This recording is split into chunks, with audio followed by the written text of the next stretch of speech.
6:30. We're running an hour late today. Yeah, we stayed up too late. We're old ladies. It's like 10:30, 11 o'clock. That was late. That was late. Good morning, everybody. Hi. So welcome to the Garden Chat. We're actually, we're going to talk about food, but we're going to talk about something else that is a real thing in homesteading. It's a thing that I think every single homesteader deals with. It's burnout. It is the fact that this life is really, really hard. It is. I can attest to that.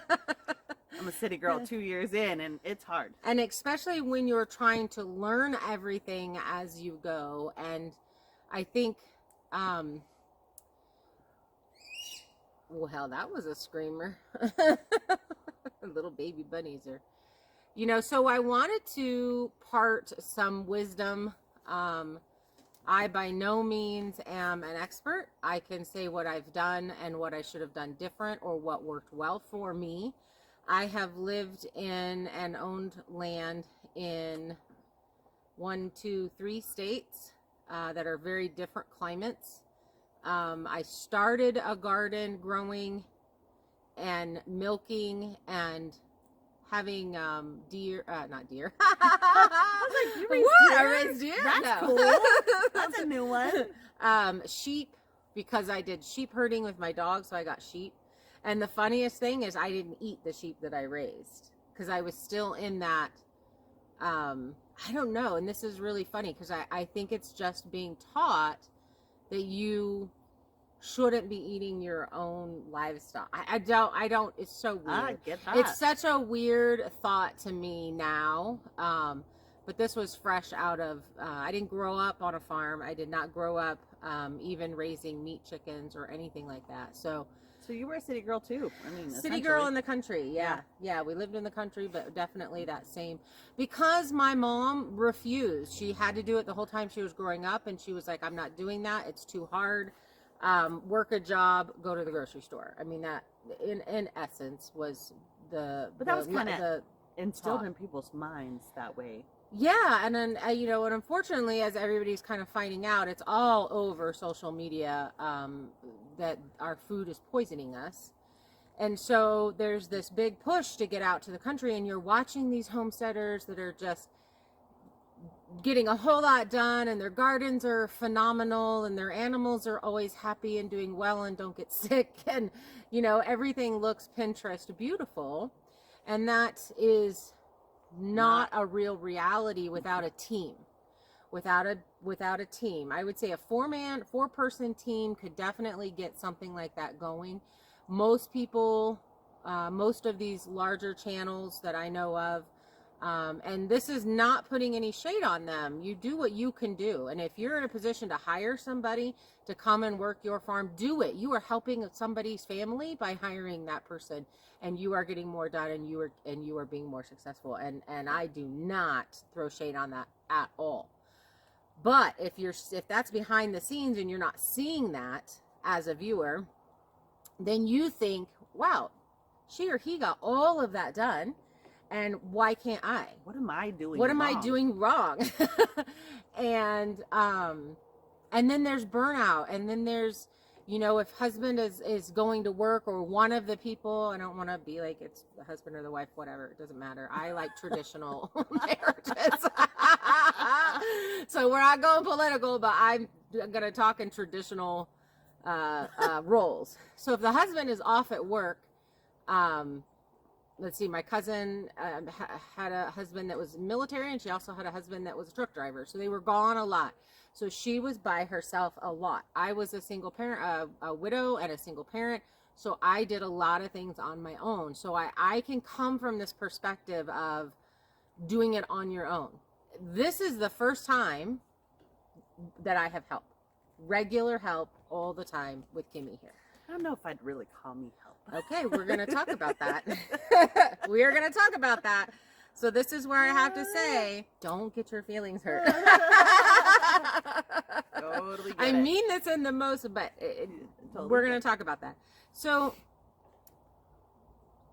I think what ends up happening is it's been romance to have this herd of goats. It's been romance to have this milk cow. And if that's your season, that you are prepared for that, it really is an amazing thing to have and do, because you've got your goats. Okay, this is what I've always read. If you can keep goats fenced in, then you can keep anything fenced in, because they are perpetual toddlers. They are going to search for ways to get out.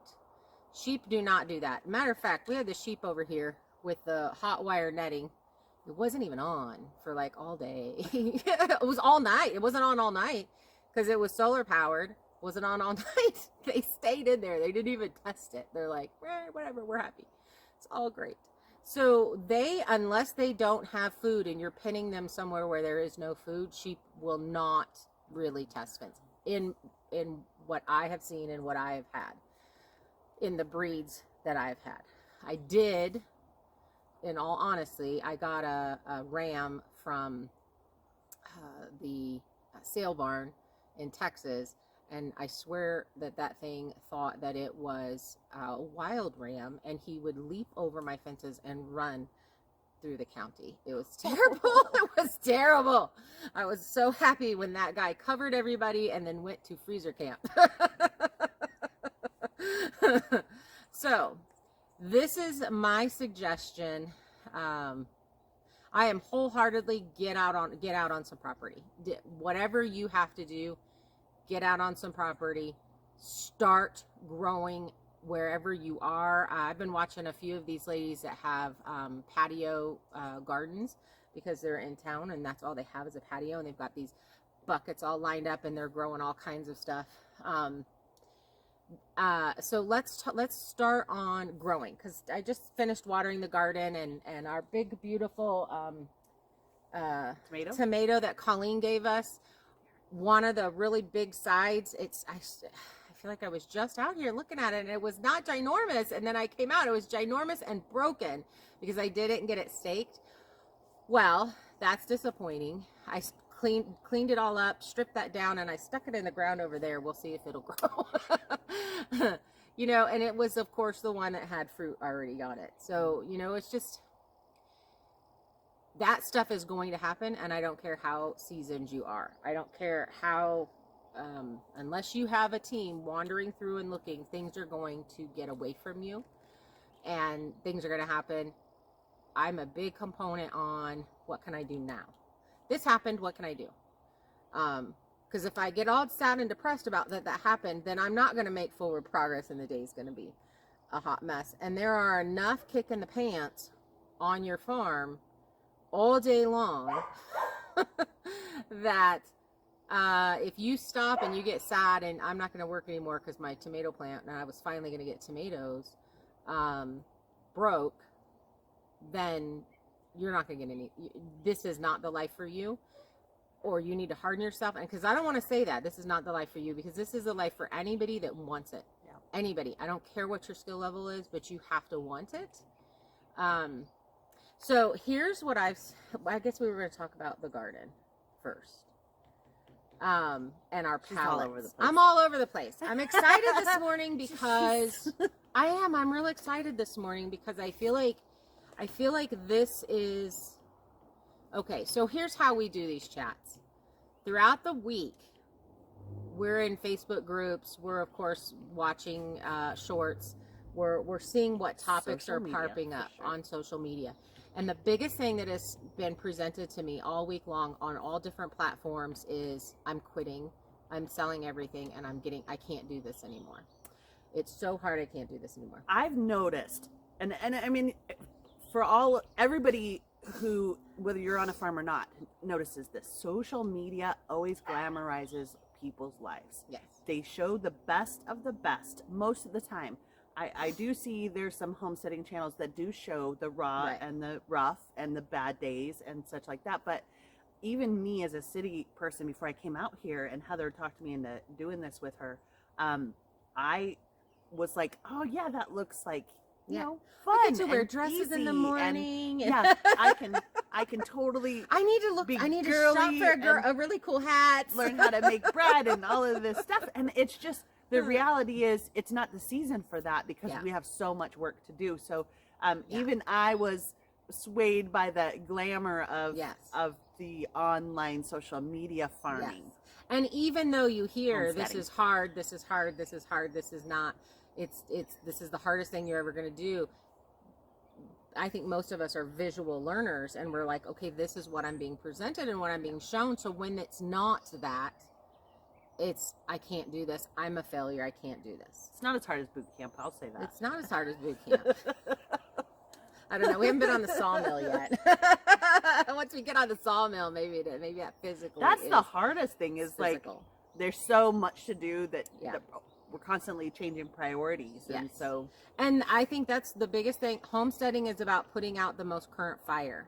Yeah. So what has to be done? We've been working on solar. We've been working on an outhouse. We're getting ready to get over and work on building the barn, and and then the garden, and then the animals. And so you get pulled in all these different directions, and you have to put on all these different hats, and then in the middle of that, your check oil light will come on, and you have to stop everything and change the oil in your vehicle. So I mean, that's like a real thing. You say, Lord, what lesson are you trying to teach me? And I honestly think it's, with that question, I think it's, in the middle of your chaos, can you still find joy? Because if you cannot, you need to. It's not that it's not there. It's that you need to find it, and you need to focus on it. You need to have your grateful list. I'm grateful that the garden's doing as well this year because it's doing better than last year. And last year it was all started, and we still got some. But this year things seem to be doing really well. So as I was watering, and Kim and I were chatting, well, Kim was way over there and I was yelling at her. I was trying to drink my coffee. And I wake up with like, oh, these things. I'm like, our potatoes have gone to flower, right? Neither one of us have ever grown potatoes. I have always been told, because I've always had a weight battle, I've always been told, don't eat potatoes. They make you fat. Don't eat potatoes, they make you fat. Well, here's the thing, and I got to thinking about this because of the propaganda and the things, being told, don't, it's too hard to garden, go to the grocery store. Potatoes are like the most simplest thing that you can grow. We put these in the ground. We let them be rained on. We didn't even dig holes. No, we didn't. We set them on the ground and put dirt over them. Yeah, like it was just the most simplest thing. They've grown, they're flowering, so that we're going to be harvesting them soon. And hopefully we can add, another round of planting. And these are determinate. They're not the indeterminate, so you don't mound them. You don't do any of those things. They just grow right there. There's not a lot of work. So this was a real simple do. And I got to thinking, I think the thing that most people say, okay, I need to grow tomatoes. Tomatoes are easy too, but there's a whole lot of work around them. You've got to stake them. You've got to prune them regularly. You've got to make sure they have enough water. All of those things. So we're fickle. Yes. They're the first ones that's going to show you if there's some sign of problems in your garden. Yeah. So if your first year gardening, right? What are the easiest things to grow? Zucchini. Oh, I don't like zucchini. Figure it out. Change your taste buds.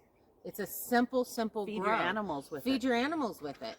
Hey, turkey. You got some on there. Do I? Other side. Well, look at my hand. It's probably because I... Did I get it? A little bit more, right here. Other side, there. Okay. Sorry. I just don't want... Yeah, we're right? on camera, girl. We're on camera. Get it together. That's because we're friends. I gotta tell you. Let's see. Bush beans. Very, very simple to grow. I grew a row of them one year and had so many beans. And I personally like fresh beans. I don't like canned beans. I'm on the frozen ones. But that would be a season that I would just grow those for the season and not to can and put away. That would be something that I would do. I don't like... I've purchased the freeze-dried ones, and I don't like those either. So that would be a season for me. Plant a whole bunch, and that season I'm going to eat beans every day. That's just me personally. Cucumbers are a little bit... You do have to have trellises for them. Whole beans, those are whole peas. If the critters don't get to them. So we planted peas. They were coming up beautifully, and I think a chipmunk got in and chowed those down. They like those a whole lot. But they're ignoring my beans. So, yeah, you know, you got to look at your critters. You got to look at what maybe they don't like that you can eat and change your palate. So it's real easy to go into the store and buy some salsa and a bag of chips, right? And it's good. We like that. We like to eat that. You know, it's good. It's tasty. It's all those things. But if you're taking that and saying, how can I grow this? And I'm not saying not to do that, because definitely do. I'm talking about your first year garden. You need to have some successes. You need to have some wins, because you may not be getting wins anywhere else on your place, but you can at least get some wins in your garden. This stevia plant, super simple. They are taking off. In some areas like Texas, this would be a plant that would last year round. You'd only plant it once and it'd get 15 feet tall, and you could have all the sugar in the world that you wanted. That's a very simple one. What else is kale? Kale, super simple. Lettuce. Chives, super simple. Lettuce. It depends on, I guess, your what you're growing it in, on how fast and how well it grows. But, right. But it is pretty easy as long as you keep creatures out of it. Right. These onions have been super simple. I've not ever really had success with carrots, because you just have to keep them very damp for the first 2 weeks, and I obviously don't do that. But I think we got some carrots growing up. That's a little blessing from God. Right? What else do we have in there? Beets, peppers. Beets. You can eat the greens. You can feed the greens to your animals. Plus, you get the root. I like beets, so that's a no-win. You a couple of things you don't like: zucchini-ish and beets. You haven't had a lot. I'm not a big fan of them. Well, I haven't had beets except for in like the jars or whatever, and I'm like not a big fan of that. But I want to try it roasted. Well, roast it, and it's really good roasted. The other thing I've seen is people put beets, powder it, and put it in their smoothies and stuff like that, because it has so many benefits. Yeah. So that's an easy. So pick zucchini bread's great. Zucchini, exactly. So you could grow zucchini if you didn't like. I like eating zucchini. So you could grow zucchini. You can make zucchini pickles. You can make zucchini bread. So maybe your cucumbers don't do real well, but you know, zucchinis take over the world. They're known for that. And you can find a way to make a plant that you don't like really palatable to almost anybody. Exactly. So, but it's also, I think, changing, because we talked about this in another video where your taste buds are going to go through a phase of needing to change, because store-bought food, processed food has so much sugar and salt in it that the same exact thing that you've grown homemade and made homemade tastes very different. And you may go through this space of, I don't like this as much. Stick with it. Your palate will change. And, you know, the whole thing is, I don't want to be poisoned, and I don't want to starve to death. Because you like homemade ketchup, but you don't like ketchup from the store. Yeah, and I've not really tried homemade anything as far as like ketchup condiments wise. Yeah. So it's gonna be different for me. Right. And I have to kind of get used to it. Yeah, and especially when it's something that you really like. And you're like, okay, how can I make this at home that doesn't have... Yeah. Your other option is to move to Italy or France or whatever, because, like, for instance, their yogurt. I want to go to Italy so bad I can't see straight. Right. If you're in Italy and you want a couple of Americans to come hang out with, or to come hang out with you, it's us. Come visit. We volunteer. We volunteer. Yep. So, you know, the palate changing thing, but I was... You know, if you look at, let's just say, yogurt in France or Italy, it has like 3 ingredients: the culture and the milk and sugar and a little bit of sweetener is in it. If you look at yogurt here in the store, just the next time you're in, or if you have some in your, go look at the ingredients. There's like 15 in it. And if you don't know what an ingredient is, chances are it's not something you really want to have. Right. In your if you body. can't pronounce it. If you're like, what does this mean? It means wood pulp. Like, yes. Don't eat it. Because they're putting these big long names that people can't pronounce, and it is. And so they don't know what it is. Yeah. So look for where you can get small wins. So plant your easiest things to plant. Get on, use social media for good. There was this thing going around where people were like, I'm just getting off of Facebook because it's all negative and it's so political and blah, blah, blah.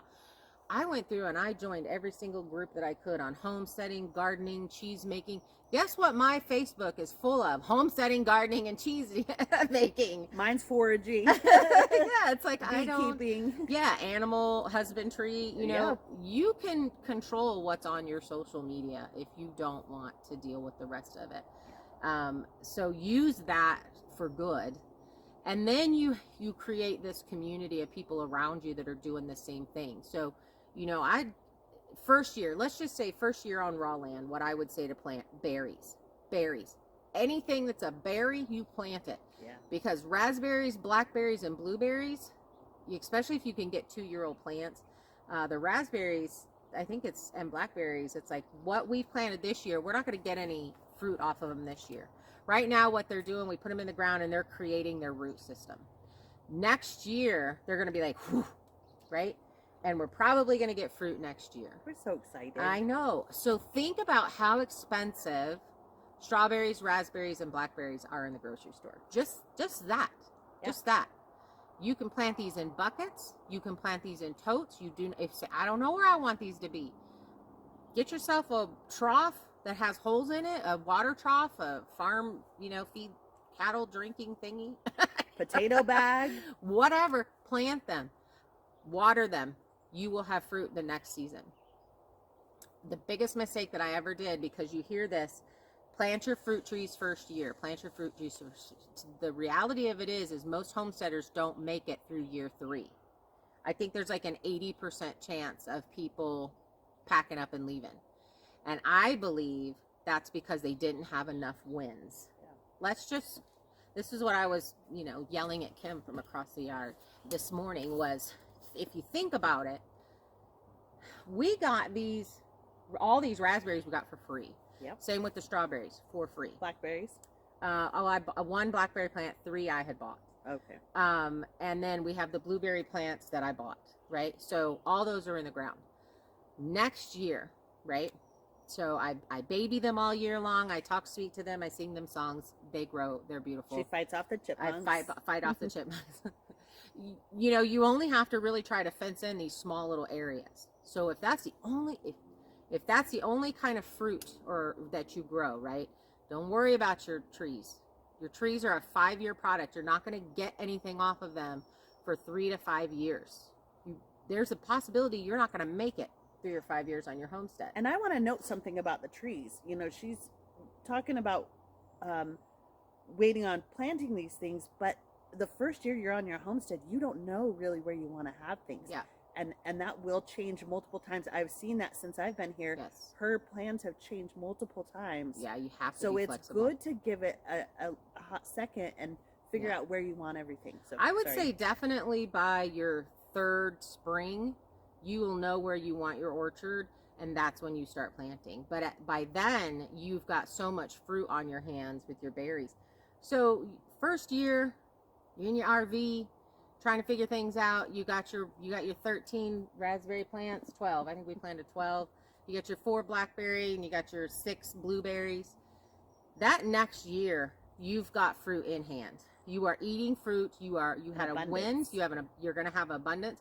By year 3, you're going to have an abundance. So by year 3, you can be selling plants. You can be selling fruit. You can be eating smoothies every single day, fruit smoothies every single day. You could have yogurt with fruit every day, right? So win. That's a huge, huge win. That's a huge, just right now, you can go to the grocery store, price these things out, and then price them out as if you ate a pint a day of each one of those, right? How much would that be? You're looking at, I think that in our local store, it's like $3.50, let's just say $4 for a pint of strawberries, half a pint of blueberries. Haven't even seen blackberries, fresh ones. and strawberries. So it's all about the same. So that would be about $12 a day per person. So for us, we would be looking at about $24 a day. Times that by 30. Look how much money you've saved that you can then turn around. So now you're eating a pesticide-free food. Mm-hmm. You can sell it. You can, bless somebody else at church. You're then going to have plants popping up. Now you can go to the farmer's market selling plants, little plants, $2. You didn't have any money invested in that at all.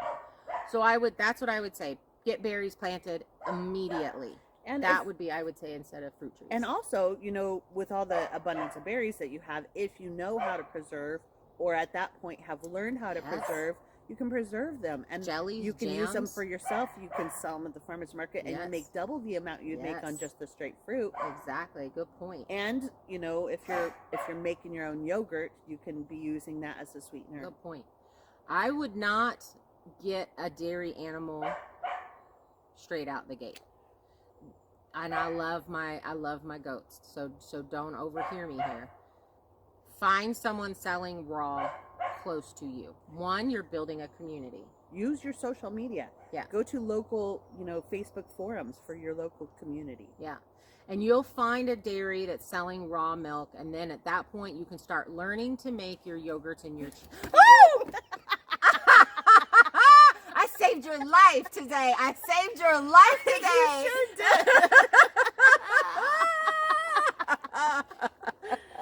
Man, you guys okay back there? She's worried about the potatoes.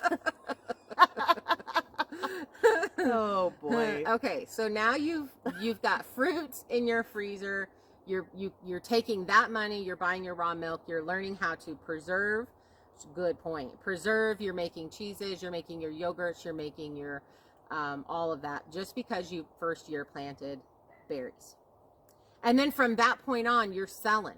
Yeah. I mean, if you think so, we got 13.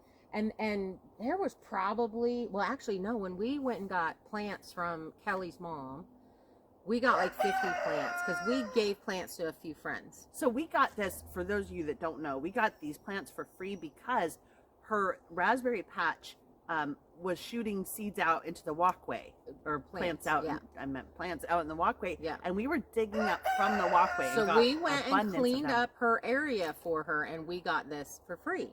Yeah. Now, we planted 13. We were able to bless some other friends of ours with some plants.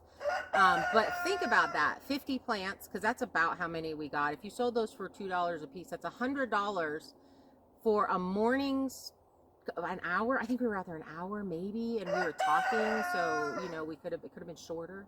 Yeah. That's $100 if you're selling those plants, and they will go like that. People, $2, they will go like that. You could put them in pots and grow them for a hot second and maybe sell them even for more if you wanted to do that. Let them double in size, triple in size. And then you could sell them for $15 or let's just say $10 a pot. And now you're looking at, $500 that you did very, very little to do. The rooster has a lot to say. He does. He says, send me some chickens. And that being said, we do not have chickens, and we don't have them because we were free ranging. It was gonna take time and effort and energy to set up the chicken coop, the fencing, the protection, all of that kind of stuff. He just happens to be one that we think is hilarious, so he gets to stay. He actually is, his name, he's had a lot of names, but one of his names should be Lucky, because the two other roosters that we had with him, because we were going to process these 3 roosters, were taken out by an owl. So he is the sole survivor. Yeah. Yeah, and he's just as funny, so we keep him. He is. The other thing I would say to get is rabbits. I know I harp on these rabbits. Ooh, let's go into rabbits. Rabbits are simple. We have a colony. We get to forage. We have a bunch of wild lettuce here, so Kimmy picks that every day and throws it in for them. They love it. We have some grain. We dump grain. You figure out their water. You could free grain them, so you could have a big thing where you just put a 50-pound bag out there. It's even less hands-on. They're entertainment. We enjoy watching them. My grandsons come over. They're because we feed them every day, they come running at you when you walk in there. They multiply prolifically. Yes. So this year, I am guessing we have 15 does in there and 3 males right now. You don't want that many males, you know. But if you had, let's just say 3 does and one male, that first year, you got a smaller amount of food going in. You do a little bit of foraging and feed them if you wanted to. You could buy hay. They don't eat a huge amount, so it's not super expensive. They use the hay for bedding for their nest, for their bunnies. So that all works. They eat it. They use it for bedding. You know, they dig little holes. We've got a fence going in. You could do an electric fence around them, which would be very simple if you didn't know exactly where you wanted to put it. I have a friend of mine who put fencing down on the ground. She did not want them digging. I let mine dig. I want them to get under the ground and be cool. They're actually in a full sun spot. Pretty hands off. Pretty big, easy, simple, small space to grow meat. So we're probably going to end up with about 400 pounds of rabbit this season with very little money involved in getting them set up. It's about a 36 by 36 pen. So we've got cattle panels up, we've got a rolled wire up, and then we've got some free chicken wire that was given to us up. So that'll keep everybody in there and anybody basically out. And rabbit actually is good for you. It's very good for you. A lot of people are naysayers about rabbit, and you shouldn't eat it every day. And I get a whole, every time I post anything about rabbits, I get told that if you only eat rabbit, that you will die. And we got a guy that stopped us at the laundromat and said the same thing. Yeah. Basically. But rabbit actually, again. So I Googled rabbit versus chicken protein, because what this one guy was saying is there's 0 protein in rabbit, it'll kill you. And here's what Mr. Google Pants says. Rabbit is slightly lower in protein per serving than chicken, but has no carbohydrates and is quite low in cholesterol. So I think in general, as a society here in the United States, we all have a lot of cholesterol, we all have a lot of fat. We got flyovers going in, he's way up there. Hi. So it says this makes rabbit meat an ideal protein source for people who are watching their fat or cholesterol levels. I think that's pretty much everybody in the United States. Nutrition facts to consider. This is why I constantly pushed. This is again where you can't always believe everything that they are telling you, because they say these things are weeds and they're not, they're food. Or they say you shouldn't be eating this because it's an easy animal to grow. It's a very, and to very take easy care animal. of. And you can use rabbit meat in every single chicken recipe, whatever it is. It's something you can Except have in for the city. Wings. You can't make wings. Well, you kind of can. You kind of can. You kind of can. You can call them wings. They're not really wings, but they do that with the chicken drumsticks. Yes. They're like wings, Yeah. but they're wings and legs. Yeah. So calories: chicken breast 172, rabbit meat 114. And so this is the comparison of your vitamins, minerals, and calories. Fat in chicken 9.25, rabbit meat 2.32. Protein in chicken 20.85 grams. Protein in rabbit 21.79 grams. More protein. Calcium More. 11 milligrams in chicken, 12 in rabbit. Iron 0.74 milligrams in chicken, 3.2 milligrams in rabbit. Magnesium, High in iron. 25 milligrams in chicken, 29 in rabbit. Potassium, 220 milligrams in chicken, 378 milligrams in rabbit. And I have to say, as a society, iron, magnesium, and potassium we are all low in. Yeah. So that, and we are fat. So lower calorie, higher in those 3 things. And it's higher in protein. So really, chicken is higher in B3 than rabbit. So 9.9 in rabbit, in chicken, 6.5 in rabbit. So your B vitamins are higher in chicken than they are in rabbit. Sodium, 63 milligrams in chicken, 50 in rabbit. So you can live off of rabbit.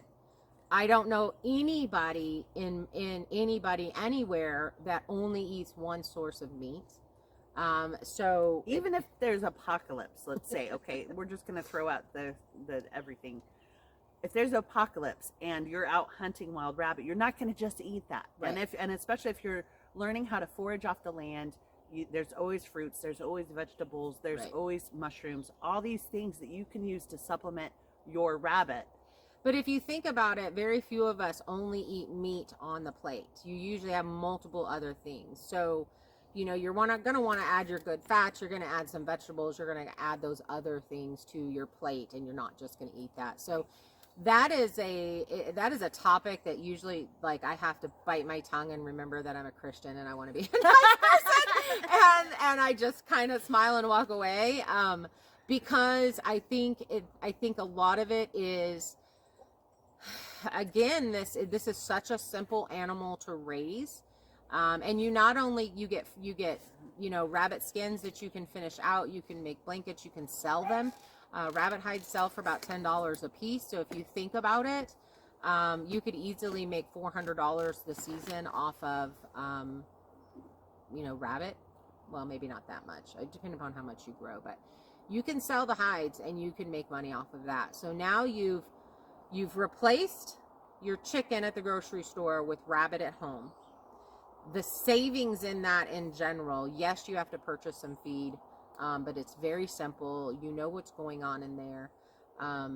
You really could, if you were, high speed, you really could just feed them, no pellets.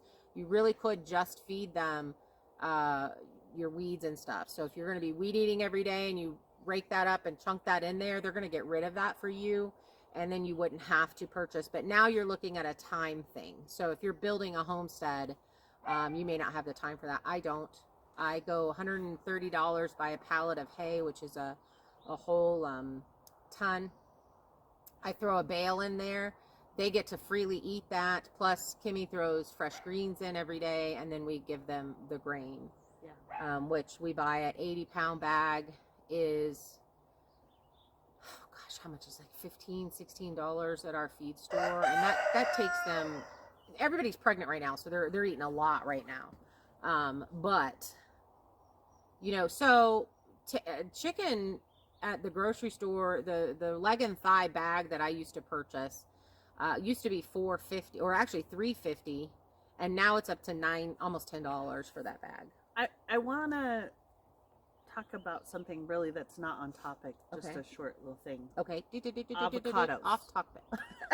Remember avocados? Yeah.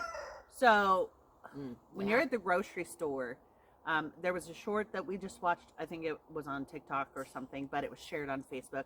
And the topic was avocados. They are hiding avocados in plain sight, so to speak. Look at the labels. You guys, I would have never in a million years thought I need to look at the avocado labels, but it says on the label that it is lab grown. It is not from a garden. And what we're finding is that anything that is lab grown, our bodies do not digest it the same way as it is naturally grown. So you don't have to go into conspiracy theories. You just have to look at, my body is not going to digest that. It's going to show up in different ways. I'm going to get high cholesterol. I'm going to get really fat. I'm going to, get tumors. I'm going to get cancer. I'm going to get all these things in my body. And that's because of, in my opinion, in my unprofessional opinion, these are our opinions. Yes. That's how these things are. But anyways, that just popped in my head, and I was like, verbally, I just want to.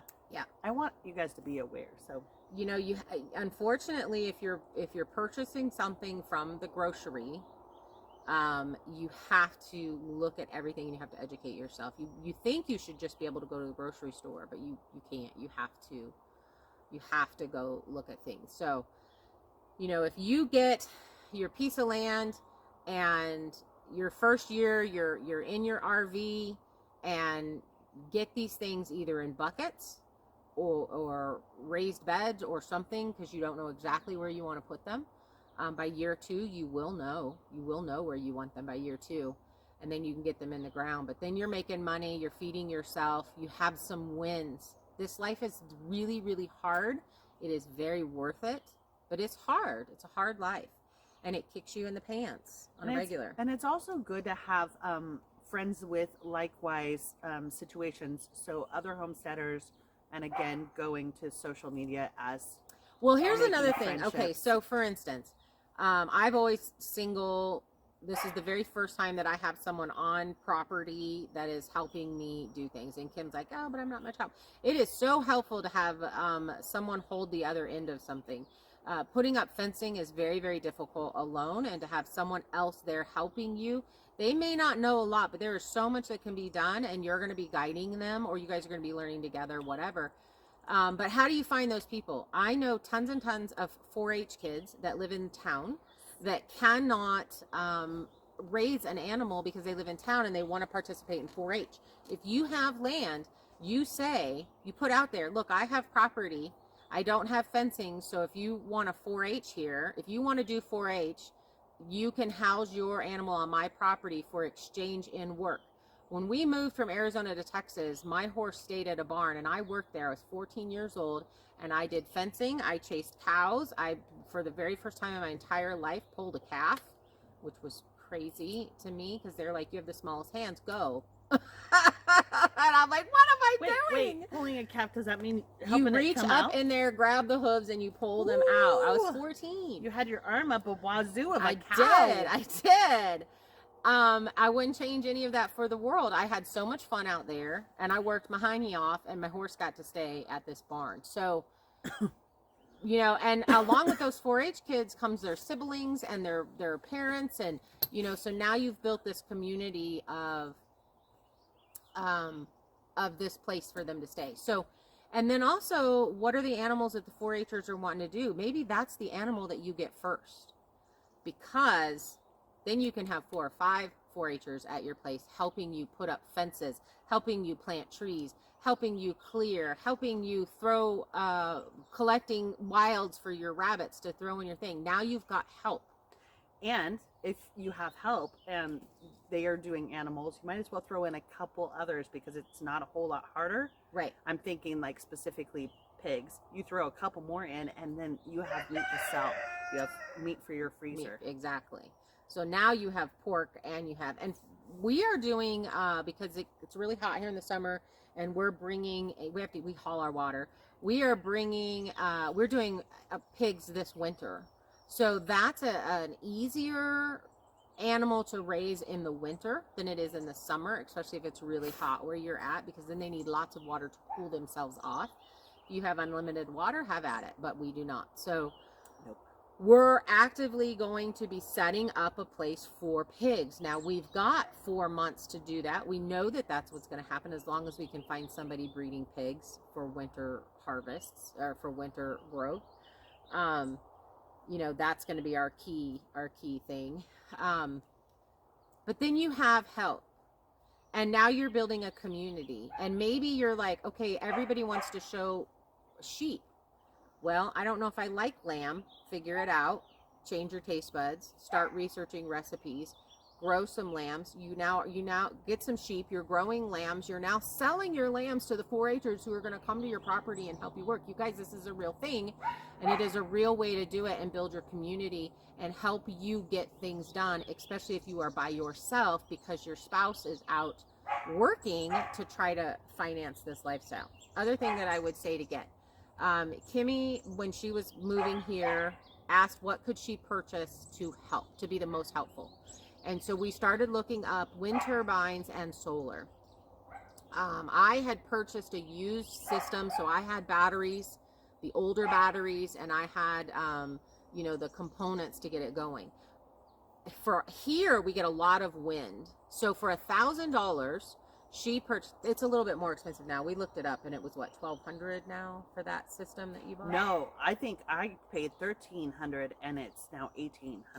Okay. For that system. So it came with a wind turbine and it came with 4 solar panels. I think total it was 1,200 watts. Yeah.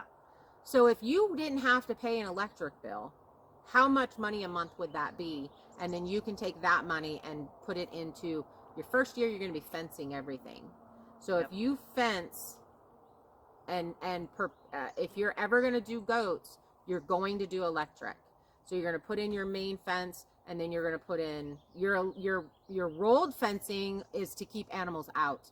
Your electric fence is to keep your goats in. And that and so electric isn't that expensive, but it won't keep things from running under, like, you know, I don't know, raccoons or whatever can get under. You'd have to put a whole bunch of lines.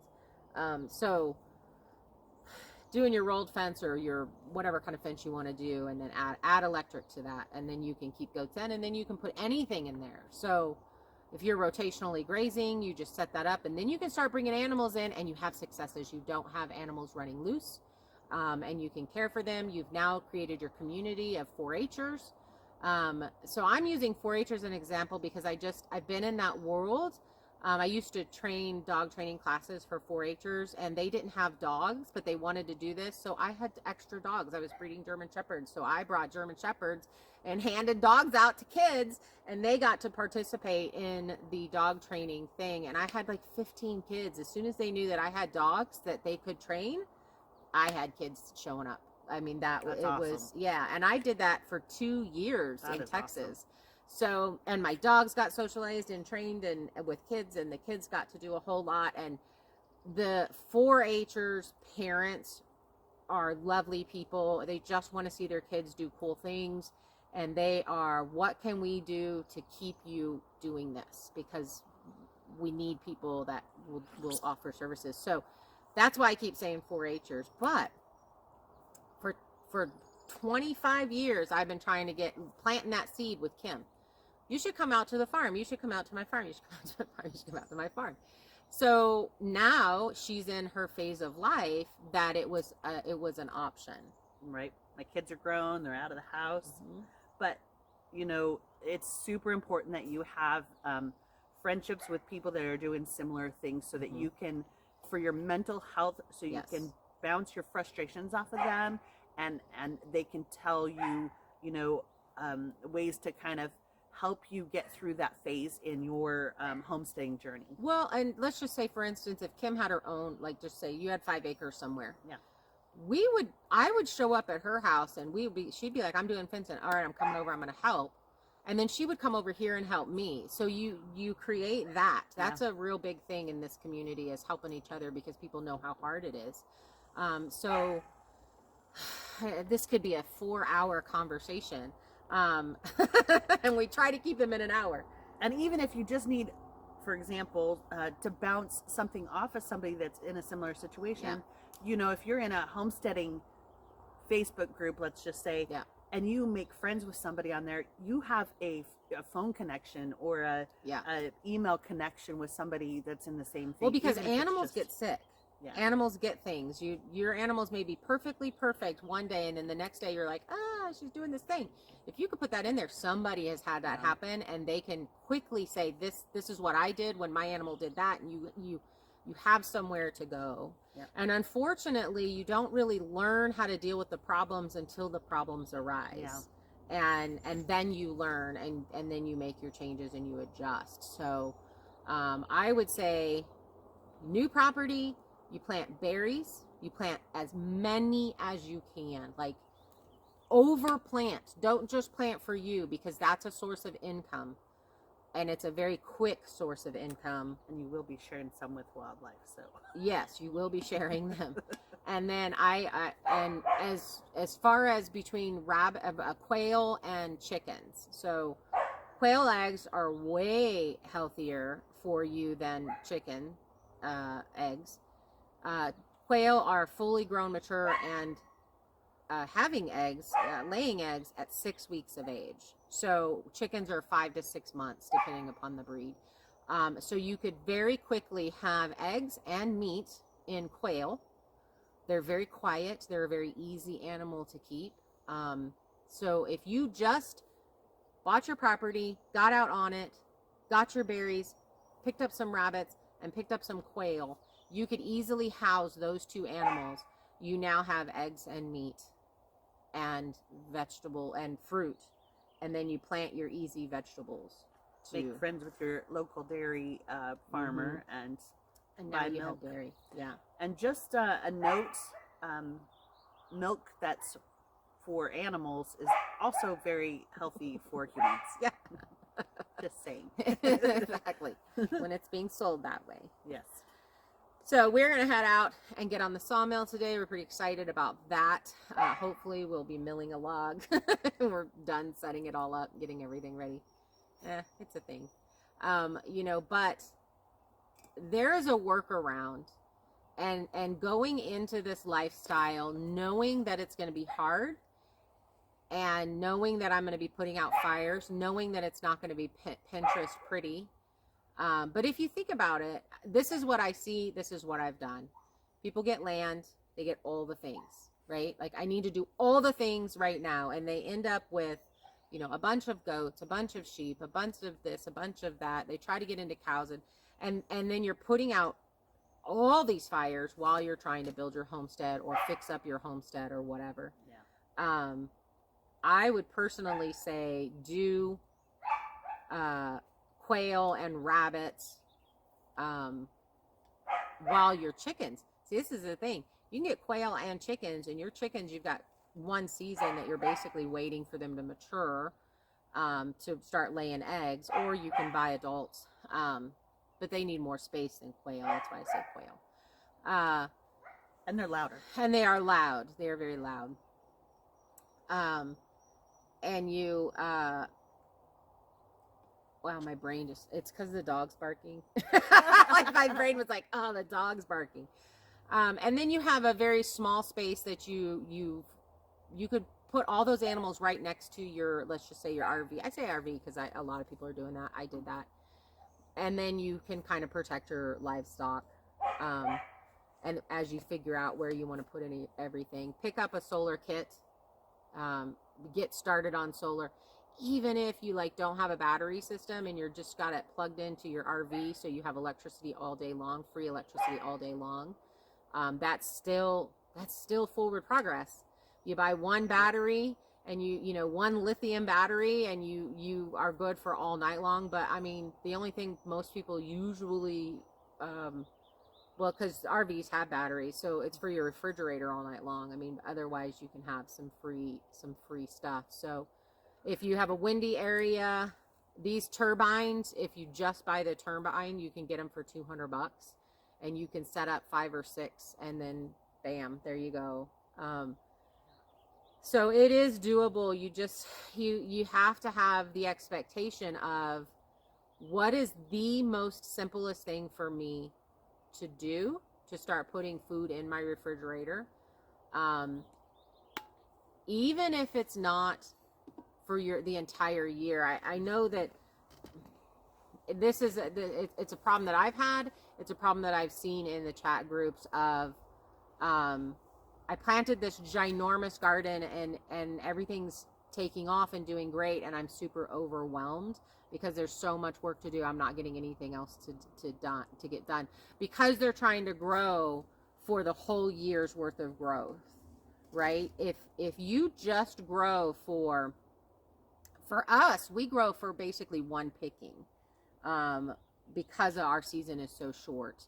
So our garden is always going to end up being really huge. It's this whole entire area is going to end up being garden, because I think the potatoes will probably be able to plant again if we can find seed potatoes. That's what they're called. Yeah. If we can find some of those to plant, we could probably do that twice. But tomatoes, I'm going to use tomatoes. Tomatoes is a one pick situation for us because we're such a short season. So we have 7 months of cold. Yeah. So unless you have a greenhouse, unless you have a heated greenhouse, you're up here, you're not going to have a year-round garden. You can extend your growing season with a unheated greenhouse, but it's still a real thing. So pick very simple, keep your expectations very low. If you're gardening for this season, not to preserve for winter, right? Because if you're in an RV anyway, that's going to be really hard to store that stuff anyway. So think about that. Think about how can I have some successes. Get on your Facebook groups and say, hey, what grows really well here, low maintenance, vegetable food wise? You know, what is good for my area, my space? My stevia plant, which is a sugar bush, right? We're going to have to bring that in. I have one planted in a pot and I have one planted here, so that one can be taken in. I've prepared for that plant to come in because it's not a year-round thing for us here. And it's really hard to grow from seed. So yeah, it's almost impossible to grow from seed. You want to, for instance, this one that's in the pot, what I'll most likely do is cut all the shoots down, strip them, and you do just like you do tomatoes. And then I could have 5 plants next year, so that I can have a bigger harvest next year. I bought 2 plants. They were what, $4 a piece, $8. You know, I may possibly have 20 plants next year. Who knows? So, you know, pick some easy wins. Garlic is very easy to grow because you plant that in the fall and then you're harvesting. It's a no thinker kind of thing. Which we're kind of bummed we didn't do it last fall. We didn't do it that last fall. We will be doing it this year because we have 3 beds set up, and I'm probably going to. I'd like to plant all 3 beds with garlic, because we're going to be adding. We're already this year planning some more beds, right? And actually, I'm using my rabbits to create these new beds over winter. They'll each have their own pen. I don't want mamas having babies. I don't want my does having babies. So I'm going to keep 6. That gives me 6 beds that will be fertilized because their manure just stays there. I'll be putting bedding down. So now I've got my mulch. I've got my bedding. I can come in with my dirt, mix that all in, or mix it into my dirt here because we actually have really nice dirt here. It's in a raised bed already. We'll be setting up a lower raised bed area. I like raised beds. In the spring, we'll be pulling those rabbits, putting them in their big colony so that they can breed and have a big space, right? I have 6 beds started. Yeah. Fertilized, started, ready to go in the spring. Just plant it. You just start planting them. So, you know, these guys are, to me, invaluable. And every year I can just be doing that and just think of how quickly. Yeah. And one of ours, she actually we had her in her own pen and she had a litter. And we raised that litter all winter long in the one bed. And it's this deep with rabbit manure and it's just not in a place. It's not over here. So we're going to have to haul all of that over here, which we will do. Yeah. And it'll go in that back bed. We're still filling that back bed. And you know, that's what we'll end up doing on our free time. But you think about it, if you wanted to raise a litter, that would be 6 litters, and you know, that was a lot of feed. It was a lot of work. They cuddled together. They helped stay warm. You know, we covered them, put insulation along the side, and they were covered, so they were, you know, almost like they were burrowed down in the ground like they do normally. And they did really well. So you just got to make sure you don't have a male in there because they will breed all winter long. That happened. So you guys find what is the most simple. Dream. Look at Pinterest and dream, how can I make this better? But realize that your first season is going to be slamming some stuff together to get started. And then your next season, you're going to improve on that. Your next season, you're going to improve on it. And you're going to improve on it. And you're going to improve on it. And if you're YouTubing, don't listen to the people that say, man, you never finish anything, because this lifestyle is about making it better each year. And if you live somewhere where year round you can work on your property and you can, you know, putter around Texas, I could have worked on stuff year round. I can't up here. And if you're watching YouTube and you're thinking, man, they get so much done, just realize it's not one day. Yeah. They are filming and they're doing, but it's multiple days and they're putting it all together. So don't use that as your expectation for yourself. Right. Yeah, that's a biggie. That's a biggie. Everything is very expensive. Figure out what you can repurpose, what you can reuse, what you can use that's a free product. We built goat fences out of tree limbs, and we had the rolled wire. So we attached the rolled wire, made a fence, and that's kept our goats in all last year and this year. We did run electric on the inside of that, so, but that's just that visual barrier, and it looks cool. I like it. Yeah. So good luck. Don't quit. You know, if you're in that space of I'm selling and getting, I think this week I've seen probably 15 posts of we're selling everything and we're getting out. This is way too much. So it's a real thing. It's the being overwhelmed. My recommendation is whatever critter you have, process it, put it in your freezer. Symbolize your life. Symbolize it. I mean, we were very overwhelmed last year, and I was like, chickens are going. I'm not doing this anymore. The chickens are going. The rabbits were in a colony, and we made it very as simple as possible. We downsized on the goats. I now have what will be my future milkers and Bud, the freeloader, which will not be around much longer. No. And I don't keep animals that, and this is why he won't be around, I don't keep animals that are a problem. If the animal's a problem, it won't stay in the pen, it bullies the other animals, if it just makes it hard, that animal goes. I'm like, no, that animal's gone. But that way you're getting a win because you're filling your freezer. We could have processed all the chickens, but what we did was we invested in our future, and we rehomed them with a couple of friends who, when we are ready, will give us chickens back. So that was and we have a couple of those friends that give us eggs. So yes, we get eggs. That helps us as well. So. Yeah. So, this is very, very doable. I think the expectation of social media and YouTube and videos, and you're getting to see people that have years of experience showing you, here's what I've learned in the 20 years before YouTube happened. If for instance Jess with Roots and Refuge, love her. She gardens. I love that she shows her failures. I love that she shows her successes, and she gives tons and tons of information. If you're not watching her, you should go watch her. She's an inspiration. Big inspiration. She has a team now. She didn't in the beginning. She does now, and I'm so excited for her because now they can expand, and they're doing a training, teaching place, which is super cool. But don't compare yourself to her. She has many, many years of growing and doing and learning, and we're blessed that she's sharing that with us. Yeah. But you may be able to plant and do as well as her. But if you have anything survive, if I learned something, I consider that a success. Everything could die off. If I may have learned, don't buy compost from that place, because that's what happened to us last year. It stunted all of our growth, and we got hardly nothing. I think we only even got a couple tomatoes. We got enough tomatoes to make sauce a few times. Yeah, it's not a whole lot of tomatoes. Yeah. We got a lot of green tomatoes, but not very many red. Right.